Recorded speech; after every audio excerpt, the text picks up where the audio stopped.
that's good. Whoa, I'm going to stand back a little bit. Okay, so the books that I'm hawking tonight are what I call Two Score and a Few More. It's my National Poetry Month, write a poem every day thing. So I did that, I conquered it, I put it into a book. There's comments in here on what I was thinking and what the poem's about and stuff like that, in italics and smaller text, down on the bottom and stuff. And then this one is Alchemical Ingredients. It includes four of the poems from my first chapbook, Elements, which is for sale as well. It's 5 poems in that one and some artwork. This one has a lot of artwork in it too, so if you buy, the chapbook, you get a bunch of the art instead of just having to buy one piece of art or whatever. So I think I'll start out by reading from the 2 chapbooks, and then pick up with some other stuff that I've got that I brought. So yeah, as Dwayne said, I kind of started out writing. I was in the SCA back in my 20s and wanted to write kind of a combination between a Nordic saga and a Shakespearean sonnet, and make it a little more contemporary or something. And I struggled with that and found that I kind of liked writing sonnets. So that's kind of what I do. But the books the poems in this one are a lot of strawberry raspberry. There's some haiku, and then I kind of started writing some rubaiyas, like the Rubaiyat of Omar Khayyam. Well, a rubaiyat is it's a quatrain poem that has an AABA rhyme scheme written in iambic pentameter. So I kind of started writing a few of those as a short form to just check off that day, I don't know if anybody else has done that National Poetry Writing Month thing and tried to write a poem a day. It can get a little bit daunting. I'm going to read day 3 to begin with. This one's called Climbing. He began his climb on a thick, foggy morning, early before the dawn. Work is like that. Those who were there with him might have been waiting. He didn't know. The first rung was the easiest because it wasn't yet lifting. He wasn't yet lifting himself. He still had his feet firmly on the ground. That was a long time ago. How many rungs? That's a long forgotten number. But he remembers that foggy morning and the beginning of his climb as much as anything else. At least he thinks he remembers. One thing he knows, this is one long-ass ladder. He stopped for a short rest. He began to doubt that there really was a top. Frustrated, he bit the rung in front of him, gnawing it with his teeth. Arr. But with his respite, he regained his faith and kept up with his climb once again, believing that he'd find the end and realize the joy of getting out of this fog and seeing the sun for the very first time. So rung after rung, he continued his climb, seeking a light he had never seen, rung after rung, believing that what he was doing was the way. Rung after rung until the tooth-marked rung returned. He stopped climbing, and that's when the fog began to clear.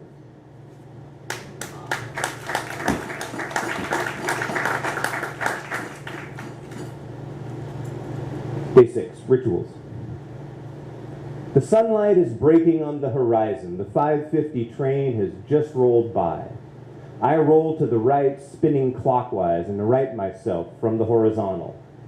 Thoughts thrash through my still-returning mind. Oh my fuck, it's cold. Holy stinking crap, I have to pee. Shit waffles, I need coffee. Maybe not in that order, but they are the orders of the day, the first of many to follow. So the vertical me moves, beginning the circles again, setting things in motion, avoiding things in motion, like my 2 cats on my way to the bathroom.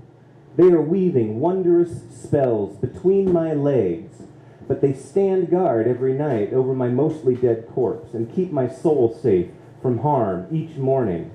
Yet they attempt to kill me and try to make it look like an accident. It's one of their rituals, one of the few I am aware. We all have our morning rituals.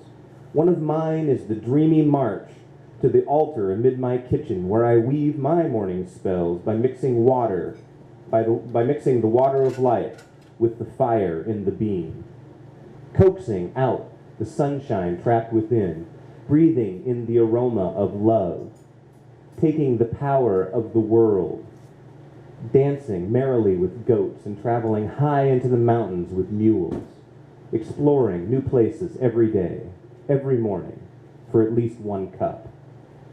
It's fuel for my gas tank so I can roll along across the day with the sun and the trains and the trucks and the cars and the rules and the regulations, the wants and the needs, the hopes and the desires. Everyone conducting their own rituals, everyone casting their own spells, weaving always between those woven of others, moving along with the sun, moving towards their end, moving towards their soft tombs, protected in the night by their stalwart guardians of tooth and claw, where they mostly die, in comfort, empty of fuel, seeking the wisdom of their dreams, dreaming of their past, their present, and their future. Some of them, perhaps like me, dreaming of coffee. Thanks.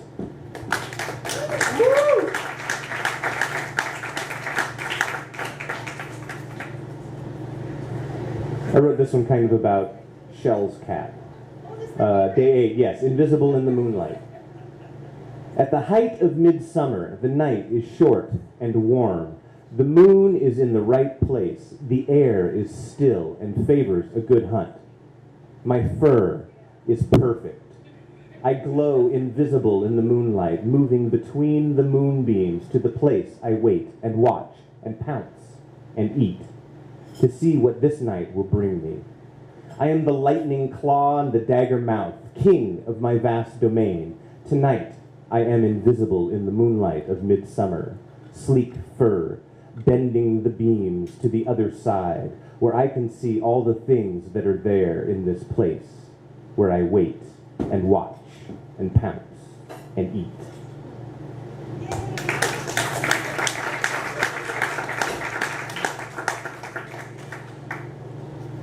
Day 12. I call this one a good morning. A good morning comes after work and sweat, hauling the wood in and out to keep warm. A good workout need not begin at a gym. It's doing things the old-fashioned way, over and over under the cover of early morning. A good morning begins after a long, slow workout. A good morning begins the old-fashioned way, getting her done, right? Getting all the muscles to tense up and release, tense and release, tense and release, tense and release.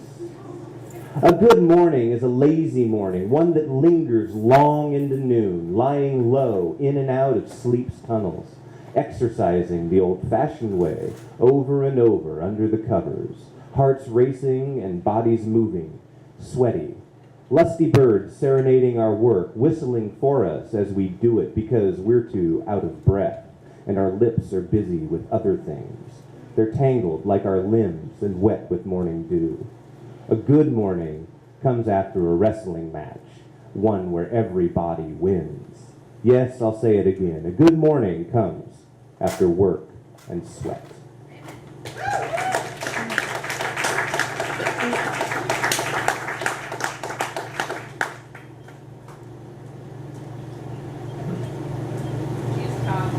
Huh? The Jews. Cheese? Oh, well, yeah, like that one. That was about the cat. Yeah, that was not about the cat. Ha ha. Okay, I'll finish off with one to encourage us because the days are getting longer and the sun is coming out. And day 26 in April of 2014, I wrote about barbecue. Through the millennia, they've danced, year after year, gathering around the flame in the searing heat of midsummer. The omnivorous beasts, gibbering in unison with a myriad of voices in a million different languages. Earthly hosts, singing as they dance to the music of the barbecue and the season of the sizzle as days grow long and hot, cool evenings in a golden glow. They capture the sun in a metal box. They burn the flesh of their sacrifice, and the smoke rises in heavenly scent, the incense of their summerly temples and backyards across the universe. The omnivorous beasts gathering near the surf and the turf, the fire doing their work year after year after year. Through the millennia, they barbecue.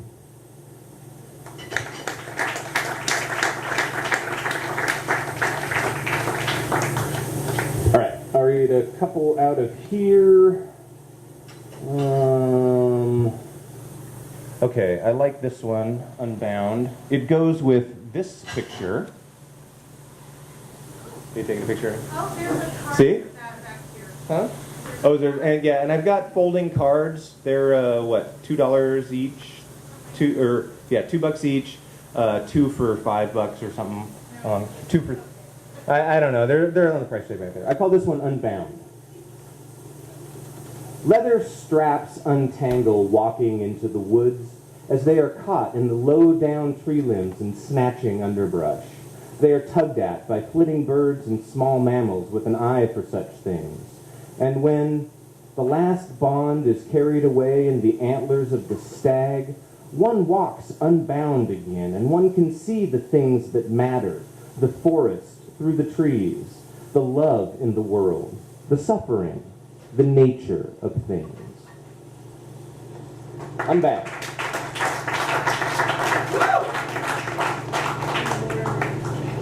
So this one is divided kind of into sections, earth, air, fire, and water, get the alchemical ingredient sort of things.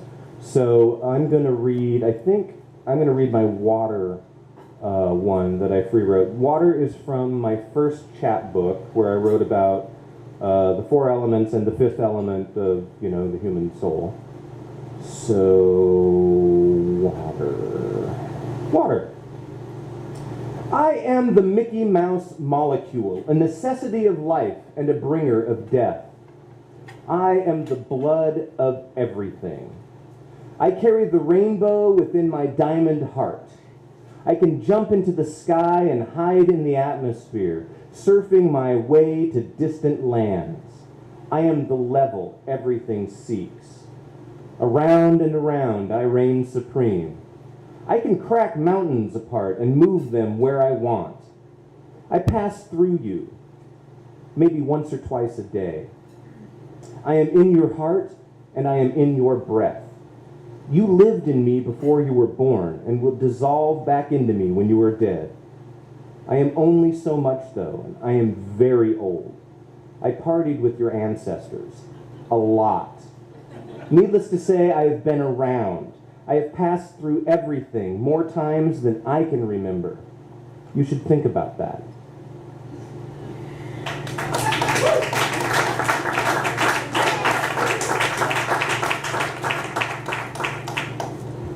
Okay, so I'm going to start reading sonnets now, I think. I'll start with this one, which is in the Sacred Alchemy book, Demeter's Tears. Demeter's tears, they are the winter rains falling on a dying and barren earth. Once green, the leaves are nothing more than stains, stripped by her tears of everything they're worth. Demeter's tears in spring, they're tears of joy falling on the promise of life reborn. Once dead, those leaves as buds do redeploy, and everywhere it's steamy veggie porn. Demeter's tears, they are the blood of life that flows for all that love from joy and pain. Each death and birth and death, a sacrifice of her own blood, so life and love remain. Her tears are torrential winter showers, her joy, the orgy of summer flowers.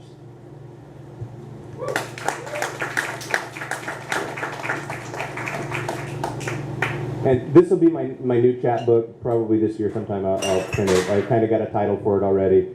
Ye old-timey, rhymey stuff. So, here's one I wrote for Shell. Moonbeams streak across me, naked at night. My shadow on you is made from moonlight. And as you roll my way, I see your face. Never has her light to me been so bright. Sweet delight, draped in the silken embrace of moonlight threads and celestial grace, displays her waxing crescent of a smile. I breathe deeply. My heart picks up its pace. Such moonlight on a lover's face beguiles all reason and sends it into exile. Unreasonable matters of delight. My shadow on you is now a moondial. So by my clock, I see the time is right for my lover and me to pass the night.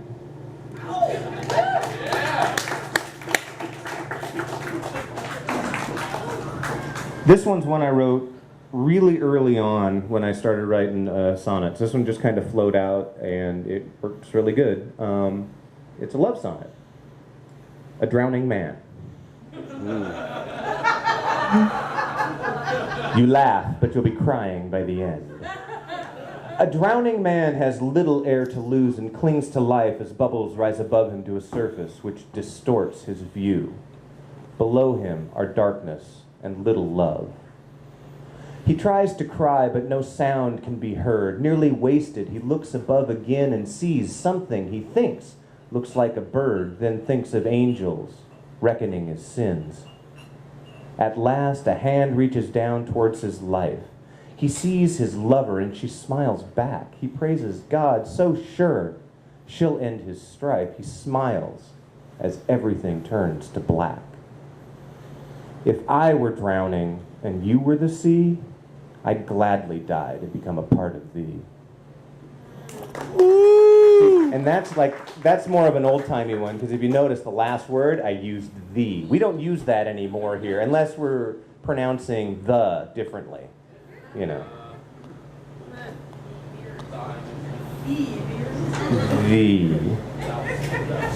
So if you didn't notice, that first sonnet that I read really was kind of a combination of 3 rubaiyas and, one couplet. So if you notice, it didn't have the A-B-A-B rhyme scheme. It was an A-A-B-A rhyme scheme running through that first one, the Moontime. Not that you really care, but... Tiffany